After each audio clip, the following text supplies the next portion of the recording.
Okay, I just wanted to take this opportunity to go over the ESO charting software for EMS calls. As a reminder, all staff, the platoon chiefs or lieutenants, whoever the officer in charge is, should be starting your chart for you. That way we know which charts actually deserve a patient and which ones don't. The incident reports for fire and incident reports for EMS are on separate tabs here. So to complete an EMS chart, you will go up here, you will click EHR, and then you would click whatever one is pertinent to you. So this chart here was started for me by Chief Sherman. This is a motor vehicle accident chart. I'm going to work through it and just kind of give you a play-by-play on how we run things. So when they do a CAD import, it'll automatically import your incident number up here. You don't have to worry about putting a run number in. Again, run type is a 911 response. Response mode to scene, emergency, non-emergency. Most of ours are going to be emergent. Lights and sirens, no lights and sirens. You can fill that out. Station number would be Williamsport Bureau of Fire. Shift would be which crew you're working on that day.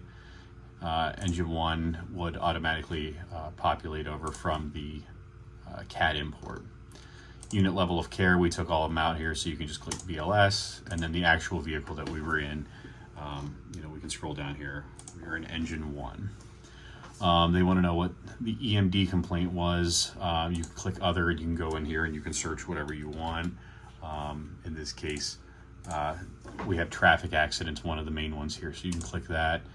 Who was requested by. If you know that information, that's fine. If you don't, don't worry about it. I believe there is an unknown in here under as well. So we can select a patient on this one. Next up is first EMS unit on scene. They want to know, and this is one that the state's going to collect their data on, so we need to click yes if we're doing this. So then the address here, you need to select a location type, and there's multiple when you scroll under here under other. In this case, it was street or highway, was where the accident was at.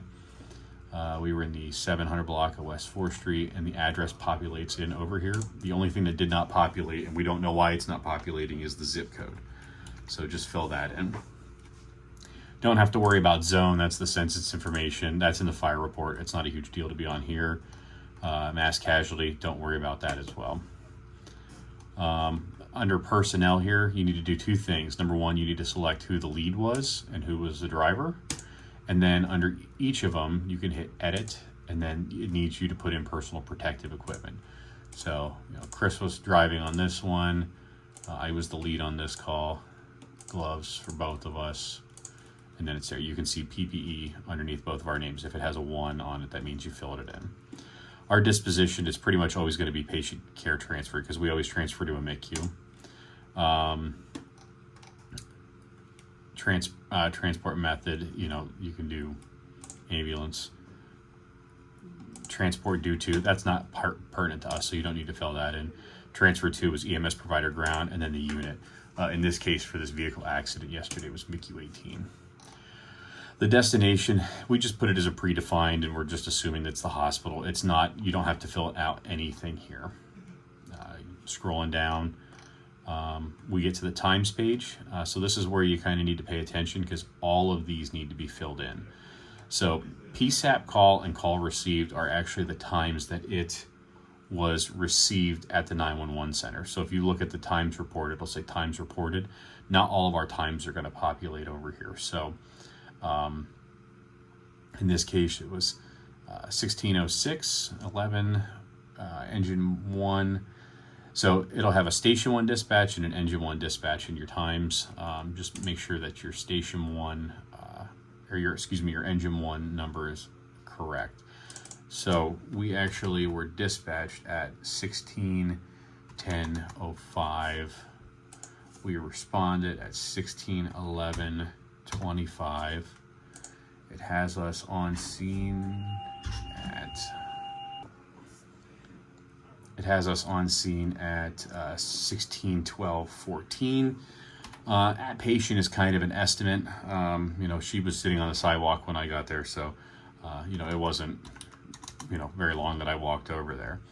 Your on scene time, or your transfer care time, you can estimate here, or you can put, you know, what the time was. So in this case, MICU 18 arrived on scene for us at 16:20, and I gave report to them pretty directly. So I will put 16:20 here. Just make sure that your dates are correct. So depart scene is actually when we returned available. In this case, it was 16:23:02, and the call closed is when the actual call was fully completed. So you can find that on the times report too, 16:32:21.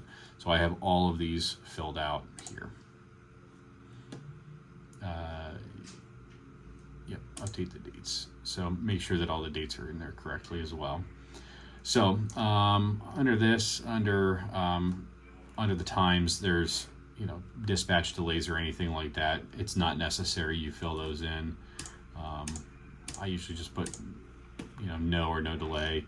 Mileage is not pertinent to us. That's for EMS transportation and additional factors. Under additional agencies, you can look in under here. Again, nothing that's you know, warranted for us to fill in there. Next up at the top here, you know, you'll have your patient page. So this is where you'll want to put, and for purposes of this, I'm going to put Jane Doe. So we know that Jane was a female. Enter in the date of birth. It auto-populates that in. You can, if you know a weight or height, whatever, that's fine. Again, not required. Race is one that's required by the state. This is part of their data collection. So in this case, she was white, and they want to know if she was Hispanic or Latino. So no. If you know their home address, you know, go ahead and put it in here. Otherwise, again, not a requirement. You can just leave it blank. Same thing with phone numbers. I mean, there's stuff in here, physician's name, advanced directives, all that. You know, it's not a huge deal. Under history, so this is a little bit different. In the past, we would enter in history, allergies, medications, all of that into the narrative. Since that's in here, we're going to be subtracting that out of the narrative. So under history here, you can actually just search, you know, whatever you want. So if they have, you know, a stroke, you know, you can search stroke. In this case, this patient had a history of depression, and that was the only medical history they had. Under allergies, she told me that she had no allergies, so you can click no, known allergies. And then medications. In this case, she did not know. She knew she was on a depression medication, but didn't know what it was. So we just put, you know, just other reason here why we were unable to obtain that. Belongings, again, is typically used for patients that are doing, you know, like services that are doing transports of patients. Not super worried about that. Next time we'll move on to the vital signs page. So down here, this one that says monitor import, again, that's for an EMS service, you know, that has like cardiac monitors, not pertinent to us. So our vital signs here, it can add vitals. The important thing with this one is up here under time, that we adjust the time and the date, because what it does is it sets the date and time to like right this second versus when you actually had it. So again, I did this chart. This was from a call yesterday, and my time, my on-scene time was 16:12:14. So I would say about 16:15 is when I did this. So coming across the top here, you can do AVPU. That just assesses their alertness, voice, pain, unresponsive. This lady was alert. You know, if you want to put inside, you know, it's again not required, but you know, did I take the blood pressure on the left arm or the right arm? Doesn't really matter. This one's kind of important at times. The position they were in. Were they standing, were they sitting, or were they supine? In this case, this lady was sitting on a porch when I got there. So your blood pressure. Her blood pressure was a bit elevated. It was 146/110. It automatically puts the map here. Again, not pertinent for us, but just showing you. And then you can select here the method that we did it. 99 times out of 100, it's going to be manual cuff, but every once in a while when we have trouble hearing it, you can do palpated. So manual. Pulse rate, we had 118. The method of which we do the pulse rate, you know, did we do pulse oximeter? Did you palpate it? In this case, we used the pulse oximeter. It was regular, and I did check her pulse, and it was strong. So that's filled that out. Next up is respirations. She was a little bit worked up, so her rate was a little higher. Quality was normal, and it was a regular rhythm of breathing.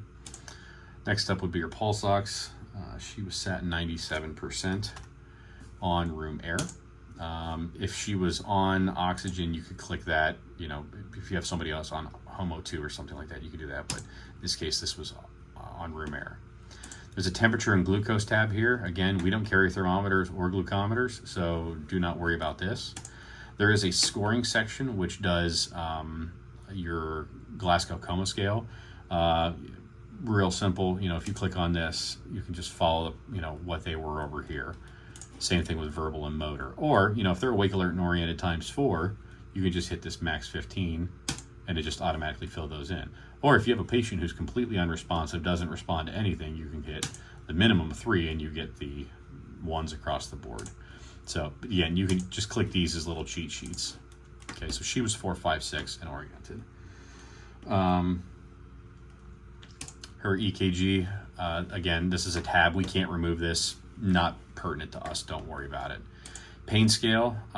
So again, you know, if they, in this particular case, this patient was having elbow pain from this motor vehicle accident, you know, you should get a 1 to 10 scale on their pain for documentation, but you can do it by number. You can do it by face. You know, if they're not able to verbalize their pain, or and again, this one here, FLAC, I wouldn't even go onto this page. This is more for pediatrics, but you can usually use the numeric or the face for them. So in this case, she was complaining at 5 out of 10 pain. So I've got all this filled in and we hit OK. So it populates my vitals in there. That should be it on this page. We'll go to flowchart. Flowchart is where we have our treatments and stuff like that. So the first one that we should always do is under other here, but there's several here. So we have critical care. There's nothing in here that you can click on. Same thing with IV therapy. There's nothing on here that you can click on. But under airway, we've selected specifically BLS treatments in here. Under defib and cardio, you know, CPR, AED defibrillation, or times that we've stopped CPR. Under medication, we went through and just did the medicines that we carry or that we can assist with administering, such as nitro or albuterol. And then under other, there's a whole bunch of treatments under here. But the first one that I would click on for that is BLS assessment, and I would do that based on your contact with your patient, which I put 16/13/00. Make sure that the date is correct. Okay. And then, you know, scroll down here, you can see that the, you know, it asks for patient response or complication. Those are really not applicable for a BLS assessment. And then we did this on protocol, and then you can hit OK. So again, I didn't really provide her any other care. I just did an assessment and we did vitals on her until MICU 18 got there. But if you needed to add other treatments, just click whatever one's pertinent here. So I would just explore what's all in here for when you get to that. But just remember, oxygen administration's under airway, and then you have all the other medications over here. Next up is something that's different for us, is an assessment page. So before, we used to just write our assessment in the narratives. Now we actually have a patient assessment page, which I think is going to be better for everyone. What you can do is you can hit add assessment, and then you just click it. Click this. So how it works is you can open these up and you can put your findings in here if it's different than what you have. But if we have a patient who's alert and oriented ×4, or if they're, you know, say they know where they're at and they know their name but they don't know what time, or they don't remember the event, somebody fell and hit their head and lost consciousness, and they're, you know, not sure what's going on here, you can check these, or, you know, for present or absent. Or you can just hit the quick button here of, like, our patient yesterday was alert and oriented ×4. Boom. It automatically fills those in. Next up would be skin. Again, if you have an abnormality in a skin, such as they're, you know, cold or clammy or anything like that, but if they have no conditions or no abnormalities, you can just click no abnormalities. Head, eyes, ears, nose, throat. So head, face, eyes, neck. This patient was all normal. Okay. Under chest, we noted no abnormalities in that. If anybody ever documents that they did heart sounds, I'm going to call you a liar because we don't do that. So we're going to hit not assessed. Lung sounds, we listened to her lungs. Everything was normal. So we're going to click no abnormalities. But again, if you hear something, if you hear that, maybe they were decreased or they were having wheezing, you have, again, expiratory wheezing, inspiratory wheezing, you can fill in whatever you have here. But again, in this situation, my patient was all normal. Abdomen wise, she was normal. Again, if it's not normal, click under here and you can go down and specifically document what you found by clicking on these different ones. Hers were no abnormalities. Her back was normal. Pelvis was normal. Extremities. So her main complaint was right elbow pain. So left arm, left leg, right leg and foot were all good. Under right arm, I'm going to put, whole arm and hand. We don't need to fill that out. So right shoulder, right upper. So the elbow is the problem. So I'll put normal, normal, normal for all those. And then I'll go back up here to elbow. So she was having, so the motor function was normal. She was moving it around fine. She was complaining of some pain. Sensation was normal in it. So that's, just documenting under these what you have and then hitting OK. So it documents specifically the right elbow injury. Under neurological, she was intact with everything normal. So we hit normal baseline for patient and we hit OK. So that's kind of what your physical exam looks like then. Moving to the narrative page, primary impression is going to be one that they require. So we'll click primary impression and we'll see if elbow pain's in here.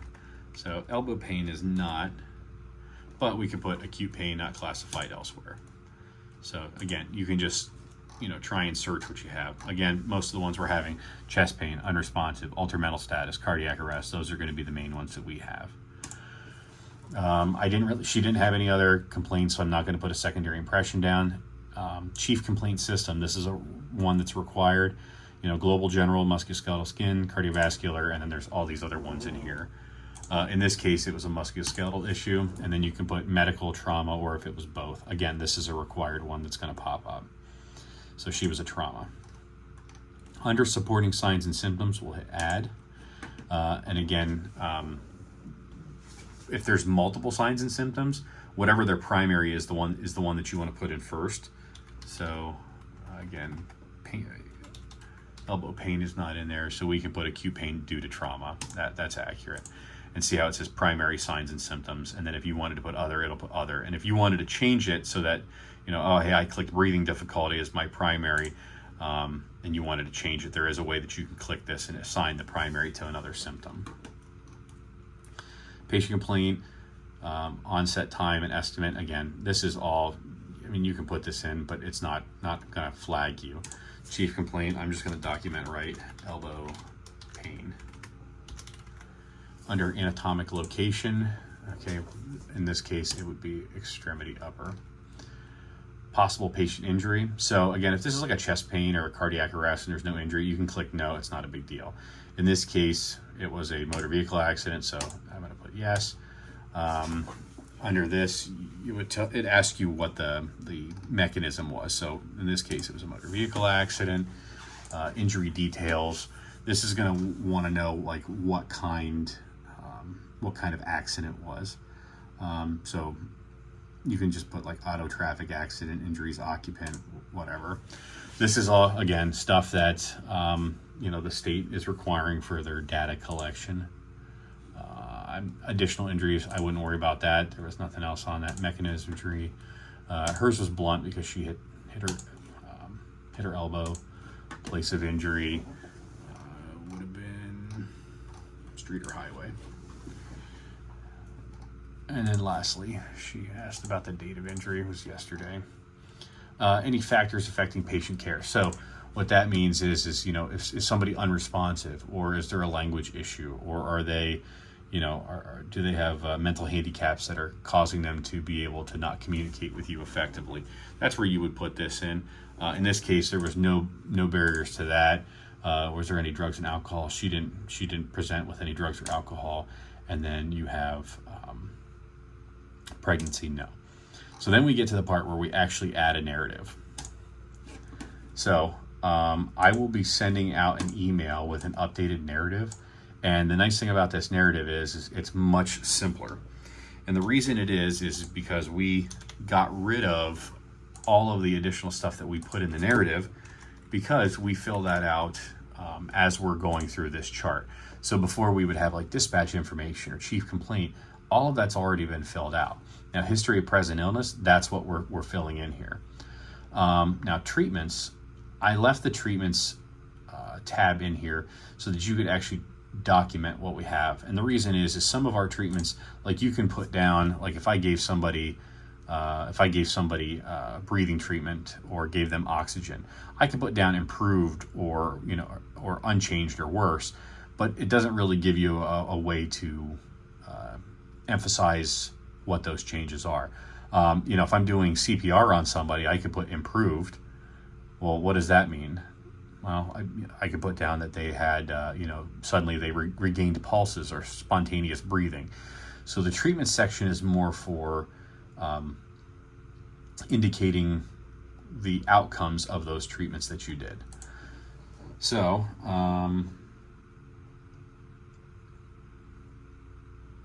what I always put in here under HPI, I use the OPQRST kind of mnemonic to write my narratives. So you have onset, provocation, quality, radiation, severity, time. So we arrived on scene to find a would be 42-year-old female sitting on the front stoop of a residence, appearing in little distress. So in this case here, we document the events of like the accident. So the patient was the restrained driver of a small sedan that was traveling about 35 miles per hour when a vehicle merged into her lane. In order to avoid a collision, the patient swerved to the left and went up over a curb and into a front yard. So we've emphasized here that what happened. I've emphasized that this patient was wearing a seatbelt, and I always, with vehicle accidents, always try and document injuries. So there, like in this case, there was minor front end damage noted with no airbag deployment. It's important to note then, like, what is this patient's main complaint? So again, this patient, the patient was complaining of right elbow pain. So now we go into onset provocation. Accident occurred just prior to engine 1 being dispatched. So that's our onset. Provocation. The patient reports the pain worsens with movement. Okay, so that's our provocation. Did they take anything to make their pain better or worse? I took some Tylenol, I took some Oxy, whatever they may have. If they're having like chest pain, I took a nitro and it made my chest feel better. Quality describes the pain. So the patient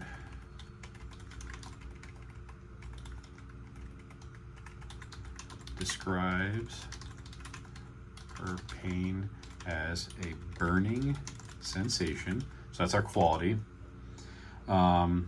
Radiation. So does the pain stay in one location or does it move? In this case, the patient said it was localized to her right elbow. The pain didn't go anywhere. Her pain is burning sensation, non-radiating.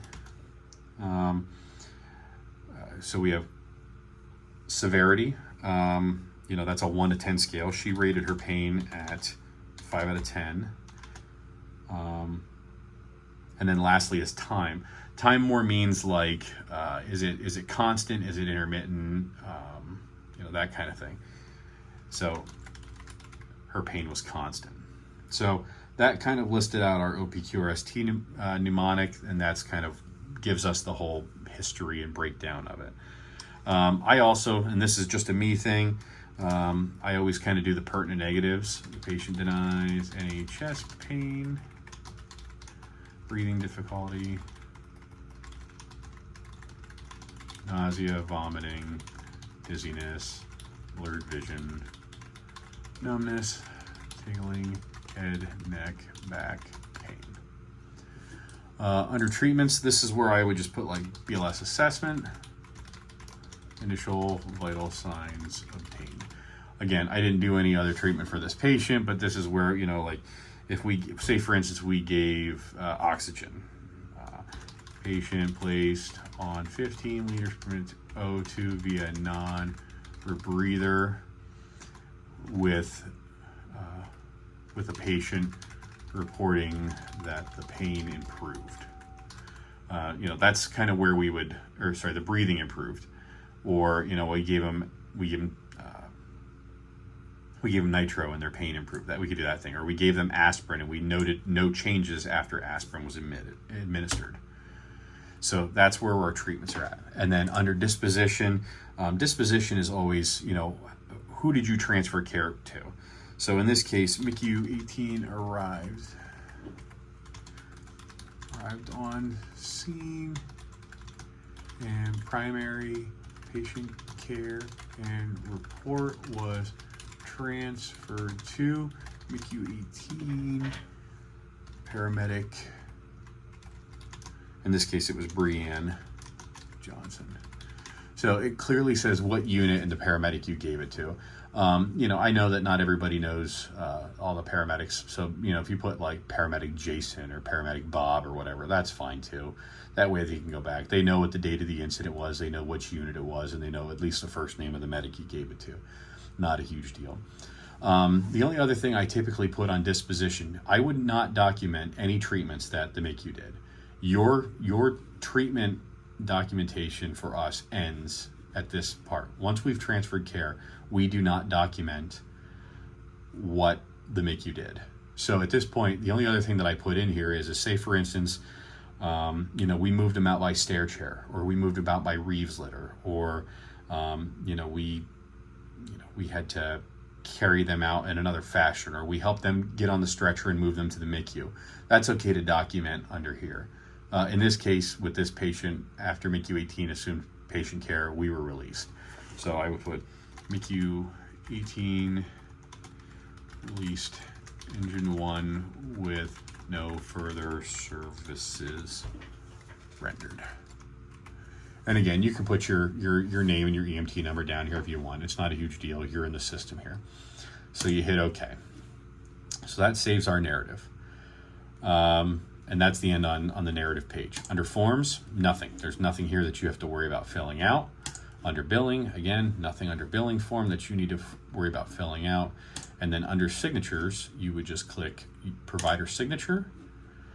In this case, I would put my name, and then I would click on that, and I would be able to sign my name just like that. Again, we know it's not going to be pretty with a mouse, so it saves a signature, you hit OK. So now, to complete your chart, there is this little checkbox up here. This checkbox will do what's called a NEMSIS validation. NEMSIS is the data that the state collects. It'll go through, it'll check. So, as it seems here, because it was a vehicle accident, I have to do the Forms tab. So, and the other thing I forgot to do is change the time on my assessment tab. So as you see here, I still have that the same. So I will go back and correct that. And so now when I correct that, the assessment tab is back in. So now we'll go to the Forms tab. Again, the Forms tab is for motor vehicle accident. So I'm assuming then the cardiac resuscitation one is if we perform CPR or motor vehicle collision. So we'll just go down through this. So the patient injured, position in the vehicle. So they were the driver, they were in the front row. Was the safety device used? In this case, we used shoulder and lap belt. No extrication required. Vehicle type, you can just put out like a passenger car, automobile. There we go. Damage noted. Center front was where the damage was noted. Airbag deployment. No airbags were deployed. Let me double check and see if there's any other things in here. Weather and collision indicator. So we'll go back in here. What was the weather? It was clear. And collision indicator here. Ejection, EMS provider judgment, death of the same vehicle. None of those were applicable here. So we'll hit OK. So now we'll go to lock it. And I've got the validation here. And then to complete, you would hit lock record. So I'm not going to lock this because I still got to change the patient name on it. One of the things then that's different about this program is also how you will go about if there's any issues with your chart. So if I go through and I review your chart, there's actually a QA module in this program that I can look at that chart specifically, and if there's any issues, I can message you directly about that chart, and then you can go in and make corrections on those charts as needed. So I would recommend, again, using the narrative template that I'm going to be sending to you. And it just, again, it's short and simple, and do not document, such as your physical exam and stuff in the narrative, because if your narrative is different than what the assessment pages shows, and you go into a court case, a lawyer is going to tear you apart and go, hey, you have conflicting statements in your report. So, keep the stuff in your narrative and your assessment and your flow chart, keep them separate so that everything's kosher. If you have any questions on charts or any further issues on it, you can let me know. I'll put together a short question quiz on this afterwards, and there will be Con-Ed for it. Thank you. And again, if you have any questions, please reach out.